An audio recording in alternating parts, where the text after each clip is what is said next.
So, whatever happened to that mid-1960s classic TV show about everyone's favorite all-American, yet slightly macabre family living at 1313 Mockingbird Lane, the Munsters? Let's find out. Movies, music, and monsters. Danger, danger.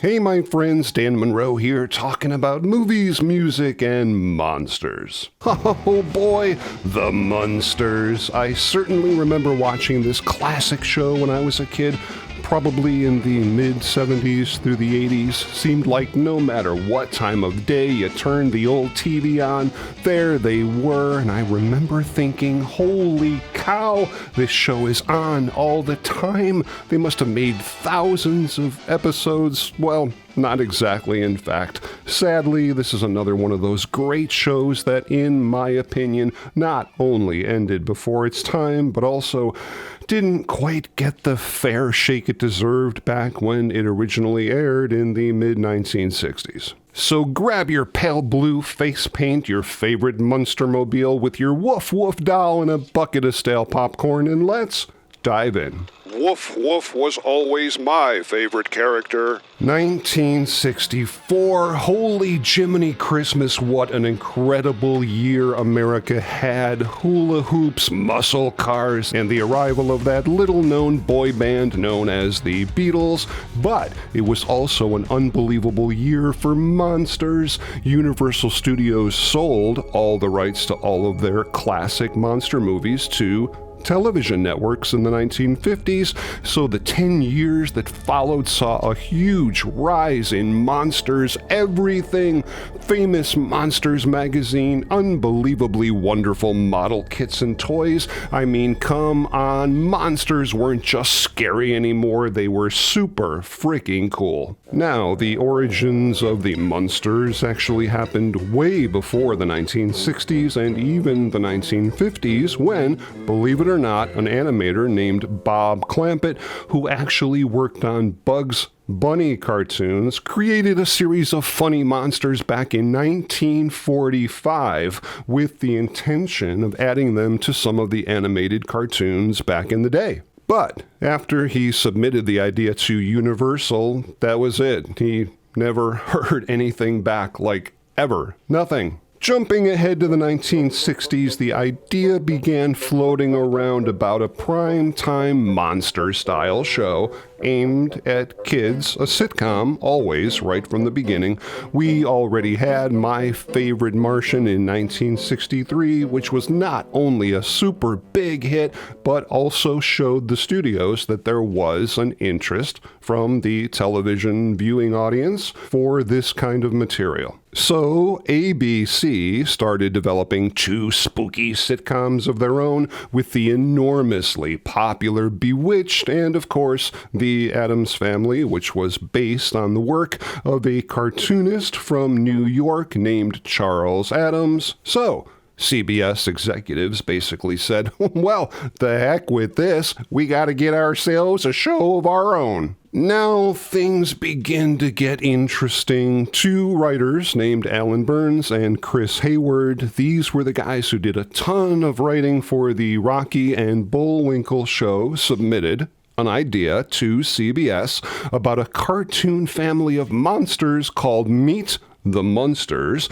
Two Hollywood veteran producers named Joe Connolly and Bob Mosher came on board. These were the guys responsible for an absolutely enormous hit at the time, Leave It to Beaver. Ward, weren't you a little hard last night on the beaver? Easy there, pal. The executives at CBS just couldn't decide, literally right down to the last minute, whether this new show, this Munster show, would be a cartoon or live action until the pilot was literally under production. Well, I say pilot, it was actually more of a sketch at the time called My Fair Munster. Slightly different, but this was the early writing process for the show. Fred Gwynne and Al Lewis were immediately cast as the two lead characters, mainly because they had already worked together quite successfully on another TV show called Car 54, Where Are You? Al Lewis was absolutely perfect as Grandpa with years of vaudeville training, but to me, the star of the show was, and always will be, Fred Gwynne as Herman Munster. This guy was amazing. The things he could do with his face was just unreal, and at a staggering 6'5" tall, this guy not only knew how to command the attention of an audience, but also keep them literally in stitches, no pun intended, week after week. So, in the spring of 1964, executives from Universal Television commissioned a pilot. Well, it was more of a presentation, really, about 16 minutes long and shot in color to basically prove to the executives at CBS that you could have a family of funny monsters doing their thing successfully on network television. Fun fact, the set was a pre-existing set from a previous film, just dirtied up to look creepy, along with theme music, believe it or not, from an old Doris Day movie. Now, even though Herman and Grandpa were the same actors, that was pretty much it. The wife's name was Phoebe and played by an actress named Joan Marshall. A very strange version of Eddie, played by a child actor named Happy Derman. Odd, kind of just growled all of his lines. I mean, it's not his fault as an actor, but it was really kind of annoying. And lastly, Beverly Owen as the first of many actresses to play Marilyn, the character literally inspired by Marilyn Monroe. Dan Monroe, Marilyn Monroe. I don't see the resemblance. It's mostly around the eyes if you look close. Anyway, in this first iteration, Herman was much less comedic and much more of a staggering, lumbering monster-type character, which, of course, eventually changed thanks to the brilliant comedic timing of Fred Gwynne, without whom, in my opinion, if he weren't there, I'm not really sure this show would have taken off at all. The presentation did the job and the Munsters were on their way, but not in color. Some people say that the producers wanted to keep the show in black and white so it more closely resembled the classic Universal monster movies, but the real reason was, of course, money. Shooting each of the episodes in color would have cost an additional $10,000 per episode, and that's something the executives certainly were not interested in doing. And in a way, I'm sort of glad the show had a great look, even though this whole color, black and white thing is the main reason for the show's eventual downfall, but we'll get to that. I think you guys know me well enough by now that if you see a product on my channel, it's something I do clearly endorse. And yes, I know a lot of YouTube influencers. God, I hate to think of myself as an influencer. Talk about AG1, but this is literally a product that I've been using now for over 6 months every single day, and I personally can't recommend it enough. AG1 literally gives me everything I need every morning, all in one shot, that gives me a really cool burst of energy as soon as I drink it and saves me a ton of money at the same time because I no longer need to buy a ton of supplements and vitamins. All you do is grab a scoop, drop it in the water, shake it up, drink it down, and bingo, you're done. AG1 is packed with tons and tons of nutrients and vitamins, tons of B vitamins that support energy, and probiotics that helps your body break down food and eliminate bloating. And if there's one thing at 56 years old I'm into, it's getting rid of bloating, I can tell you that. Every new customer using my link gets $76 of free extras, including a 30-day supply of AG1, 5 free travel packs, a shaker bottle with a cool metal storage canister, and a free bottle of AG vitamin D3 plus K2. You can use the link in the description or scan this QR code right here to save $20 off your first subscription of AG1. It worked for me, and you know what? It might just work for you too. And now, back to the Munsters. Prior to the show going to series, however, there needed to be a couple of little changes. First off, that Eddie character, the producers felt that the overly ferocious, snarling version of Eddie was just a bit too much, and quite frankly, they wanted more of a normal kid, maybe a more lovable kid that just happened to be the son of 2 monster parents, so Butch Patrick got the job. According to Hollywood legend Billy Mooney, Will Robinson from Lost in Space was the original choice to play Eddie Munster, but for whatever reason, his parents just didn't approve of the extensive makeup that would be used for the character, but he did guest star on the episode Come Back Little Googie,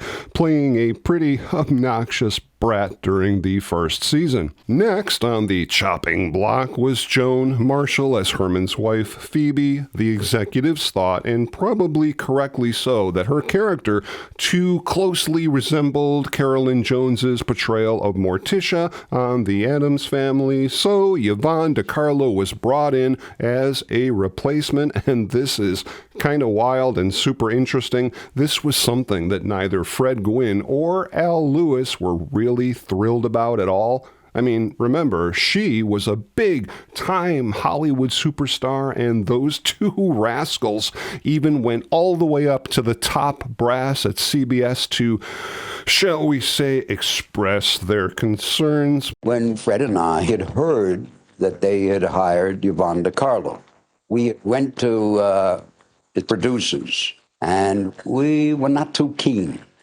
because she was a bona fide movie star. We thought she wouldn't fit in and play that kind of comedy. We were wrong.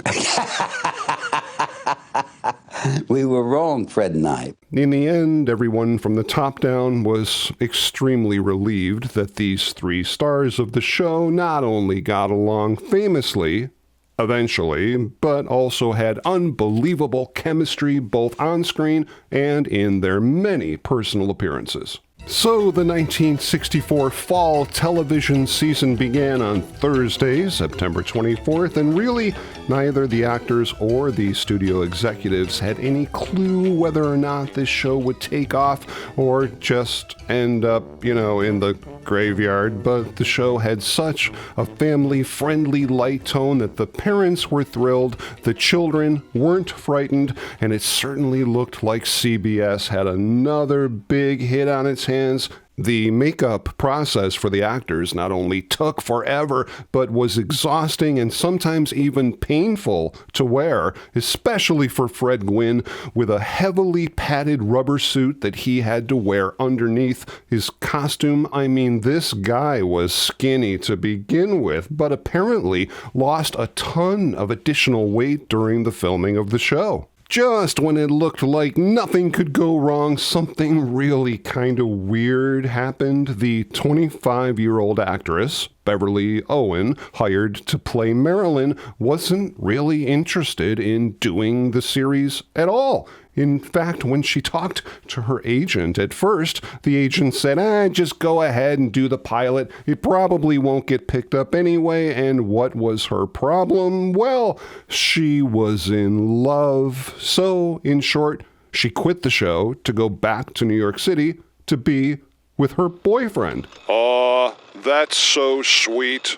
Well, the CBS executives didn't feel that way, I can tell you that. She already signed a 7-year Hollywood contract, which was only broken when Fred Gwynne and Al Lewis personally spoke to the CBS executives to convince them to let her out of her contract, and they did. So the mad dash was on literally less than halfway through the first season to find a new actress to play Marilyn, and indeed they did, with a woman named Pat priest, and even though she was older, like almost 30, she got the job not only because of her stunningly good looks, but more importantly, as far as the budgeting department was concerned, she fit perfectly into all of Beverly Owen's costumes. Done deal. She's hired. Must have been a big shock to the television audiences at home. No, not really. And according to Hollywood insiders at the time, very few people even noticed that the actress playing the part had changed. That does not compute. The transformation of Herman Munster's character really helped draw in the audience, now coming across completely childlike, silly, and what can I say, just downright lovable, in my opinion, with the Laurel and Hardy, Abbott, and Costello connection that Gwyn and Lewis shared on screen. Absolutely magical. Fun fact, the pet dragon Spot, who lived underneath the stairs, was a super cool prop, which was the head of the Tyrannosaurus Rex from 1957's The Land Unknown. The Munster Mobile, or the Munster Coach, as it was called on the show, was absolutely freaking amazing, created and built by legendary custom car designer George Barris, which was in reality an 18-foot-long, 6-door, 3 Model Ts in one, made into a single creepy mode of transportation with spiderweb headlights and a tombstone radiator, costing the producers upwards of $20,000 to create. It literally almost became another star of the show, and this thing actually ran. It went down the street. I mean, come on, how cool is that? But wait, there's more. Let's not forget about the Dragula sports car for Grandpa. Super cool. Now, by the spring of 1965, with the enormous popularity of the show, came an exhausting schedule of personal appearances by the cast to promote the show for CBS, guests starring on variety shows, public service announcements, breakfast cereal commercials, including Cheerios, and even an Easter Sunday variety show shot on location at Marineland. Fun fact, the voice of the Munsters' Raven Cuckoo Clock was actually supplied by legendary voice actor Mel Blanc. 39 episodes later, the first season of the Munsters was done, and the cast, which was more or less exhausted by this point, was launched almost immediately into season 2, which, like a lot of TV shows back in the day, seemed to definitely have a different kind of vibe. I mean, it was even sillier than season 1,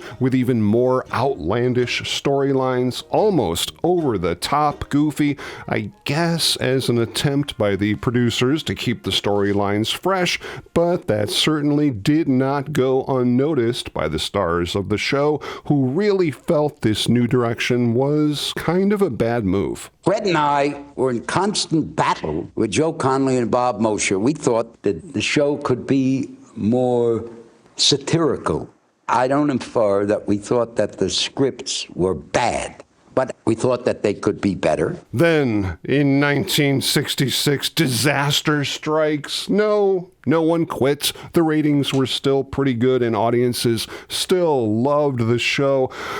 But something happened that changed the course of the Munsters forever, and quite unfortunately, terminally, the caped crusader himself, Batman. And don't get me wrong, it's not that Batman was a better show than the Munsters. I mean, okay, kids can be fickle and their attention spans quickly jump from one show to another, but the main reason was, and this is not only my opinion, but also the opinion of those who actually worked on the show back in the day, the fact that the Munsters was still being filmed in black and white severely hurt the possibility of its future when kids could just simply switch over to a different channel and see crime-fighting superheroes in glorious, oversaturated colors, not once, but twice a week. Sadly, seeing the writing on the wall, CBS sent the cast members out on even more personal appearances, even a couple of times with Eddie Munster and a guy in a hairy gorilla suit, which coincidentally was world-famous prop collector Bob Burns, but ratings sadly continued to plummet. Now, at this point, here's what I personally don't understand. Okay, here comes Batman in color. So, simply renew the Munsters for a third season in color. Well, duh. I know, right? I mean, come on, the show had an audience. The ratings were low, but not that bad. But sadly, that's just not what happened, and it wasn't long before the inevitable happened. The ratings for Batman skyrocketed, and in the spring of 1966, after only 2 seasons and 70 episodes, CBS canceled the Munsters. It's just that simple, and it sounds terrible and not really fair, but that's Hollywood. Interesting, the Addams Family was also canceled around the exact same time, so I suppose there's a possibility that audiences were simply losing interest in this kind of television entertainment. Who knows? So the Munsters came and the Munsters went, but that certainly was not the end of this classic 1960s TV show, I can tell you that. Plans were almost immediately set in motion for a low-budget feature film called Munster Go Home, which was basically just an attempt to get the Munsters into an overseas market for further distribution and syndication rights, and this time, finally, in stunning, glorious Technicolor. Yet another actress was cast as Marilyn, this time 17-year-old Debbie Watson, which really ticked off Pat Priest, and for very good reason. She literally learned she would not be in the movie while she was still filming the TV series. How rude. No kidding, and once again, Fred Gwynne and Al Lewis went to the producers to throw their monstrous weight around, but unfortunately, this time it just didn't work. Super cool, the original Munster coach, keep in mind there was only one made for the show, still exists and is in gorgeous condition, currently residing at the Volvo Auto Museum in Volvo, Illinois. As for the Dragula car, the original 1966 vehicle was housed at Planet Hollywood in Atlantic City, where it literally hung from the ceiling, but was eventually auctioned off and currently resides on display in Gatlinburg, Tennessee's Hollywood Star Cars Museum. As for the Munster Mansion itself, it was originally constructed on Stage 7 at Universal Studios way back in 1946 for a turn-of-the-century romantic film called So Goes My Love. It was then put into storage until the early 1950s, when it was added to a new exterior residential street on the front lot of Universal, having been renovated in the early 1980s, seen in movies and TV shows like Leave It to Beaver, Alfred Hitchcock Presents, Wagon Train, The Ghost and Mr. Chicken, The Incredible Hulk, Murder, She Wrote, Quantum Leap, and even Desperate Housewives. Okay, but what about all the reboots, remakes, and God help us, reimaginings? Well, we certainly did have a few of those over the years. There was an extremely forgettable attempt to relaunch the Munsters as a Saturday morning cartoon called The Mini Munsters. Then, in 1981, the 3 main characters were once again reunited for a TV movie called The Munsters Revenge, which was actually just a test to see if there was any interest in a new series for NBC,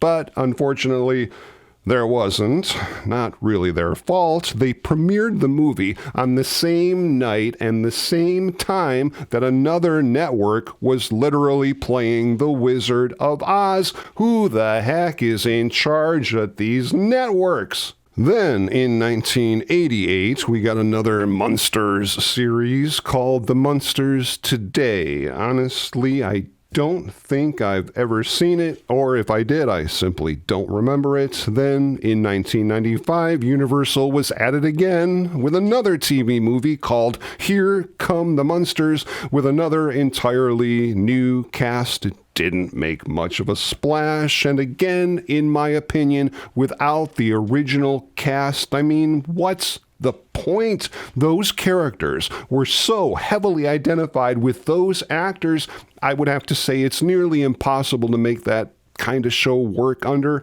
any circumstances, but that's just my opinion. Then in 2022, we got another feature film simply called The Munsters, directed by Rob Zombie. I saw about a third of it before I turned it off. I don't know, but I'm not going to sit here and put it down because I'm sure there's a lot of people out there who probably enjoyed it. Let's just say it wasn't really for me. The Munsters was not only an incredibly beloved TV show by both parents and children alike, but has still to this day maintained its foothold in Hollywood's television history throughout years and years of syndicated reruns, literally playing in households all over the world, taking its place among other great and memorable 1960s classic television shows, including The Rat Patrol, H.R. Pufnstuf, The Green Hornet, Gilligan's Island, I Dream of Jeannie, The Flintstones, The Man from Uncle Hogan's Heroes, Lost in Space, and so many more. We could be here all day, but that, my friends, is the topic of another video. I really hope you guys enjoyed that deep dive into the Munsters, and if you did and you like this kind of stuff, please consider subscribing to the channel. I've got a whole bunch of new videos coming up really soon that I know you guys are just gonna dig. And please feel free to stop back anytime as we together continue the conversation on movies, music, and monsters. Movies, music, and monsters.